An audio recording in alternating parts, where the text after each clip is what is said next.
বিষয়টা শিশির মনির ভাই ক্লারিফিকেশন করতে তিনি আবার সেই মামলা থেকে অব্যাহতি নিয়েছেন। তো সবকিছু মিলে ইতিমধ্যে তিনি স্পষ্ট এবং ওনার জায়গা থেকে ব্যাখ্যা করেছেন।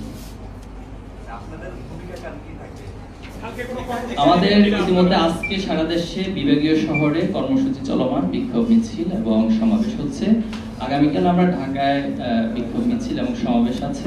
পাশাপাশি সারা দেশে সকল জায়গায় আমরা ছাত্র সমাজকে সাথে নিয়ে ছাত্র জনতাকে কর্মসূচি ঘোষণা করছি। আপনারা তো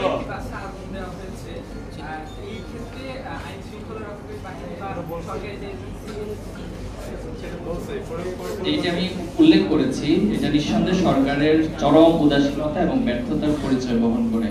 সরকার আইন শৃঙ্খলা বাহিনী যেভাবে আরো সতর্ক, সচেতন এবং কঠোর হওয়া দরকার ছিল, এই জায়গায় যথেষ্ট ঘাটতি রয়েছে। আমরা আহ্বান জানিয়েছি, আশা করি আইন শৃঙ্খলা। আচ্ছা, আপনারা তো রাজনৈতিক প্রেক্ষাপটে কথা বলছেন, জনগণের প্রেক্ষাপট, জনগণ তো আতঙ্কিত, কিন্তু আপনারা আবার সারা বিভাগীয় শহরে জেলা পর্যায়ে কর্মসূচি দিচ্ছেন, জনগণ কিন্তু আরো আতঙ্কিত হচ্ছে। আপনারাও আজকে দেশের বিরাজমান পরিস্থিতি নিয়ে কথা বলছেন, ঢাকা শহর ফাঁকা, যানজট নাই বলতেই চলে। জনগণের পক্ষ থেকে আপনারা জনগণের পক্ষে কিভাবে দাঁড়াচ্ছেন? ছাত্র জনতা তো জনগণেরই অংশ, আমরাও তো জনগণেরই অংশ। জনগণের যে প্রত্যাশা, সেটা যদি আপনি জনগণের কাছাকাছি পৌঁছান তাহলে সেটা দেখতে পাবেন। মিডিয়াতে এই আগুন সন্ত্রাস এবং যারা নৈরাজ্য সৃষ্টি করছে, অরাজকতা সৃষ্টি করছে, তাদের পক্ষে জনগণের সেন্টিমেন্ট ফুটে উঠেছে এবং সে জায়গা থেকে আমরা রাজপথে অবস্থানের মাধ্যমে মূলত তাদেরকে যে প্রতিহত করা এবং রাজপথে তাদের পাশাপাশি আইন শৃঙ্খলার বাহিনীর যে ভূমিকা, এর মধ্য দিয়ে আশা করি যে ভীতির কথা বলছেন এটা দূর হবে। জাহিদুল ভাই, একটা প্রশ্ন, যে গতকালকে রাতের বেলায় রংপুরের একটি স্কুলের মধ্যে পেট্রোল বোমা ফাটানো হয়েছে, আসলে এই বিষয়টি ছাত্র সমাজ কিভাবে দেখছে?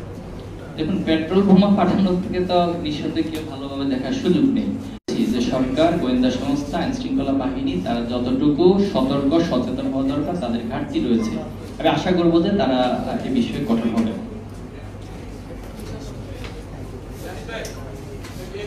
আরে ভাই শেষ শেষ তো বললাম।